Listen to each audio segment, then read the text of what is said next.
ndagukenye cyane, ndumushyitsi n'umwimukira, singira gakondo.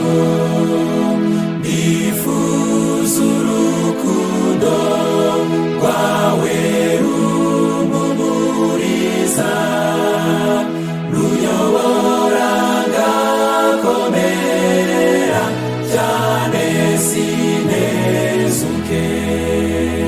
Ndifuza umutima wa Yesu ngo nduhuke, nguntere kumutura imibabaro yanjye yose.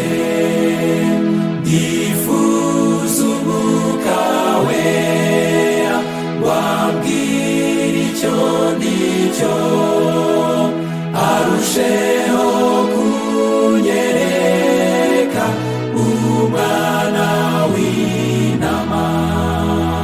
Ndakwifuza Yesu, shaka kuza kubona, ugoswe n'umukororombya ku ntebe ya cyami. Nzahora nezeranywe n'abo wacunguye,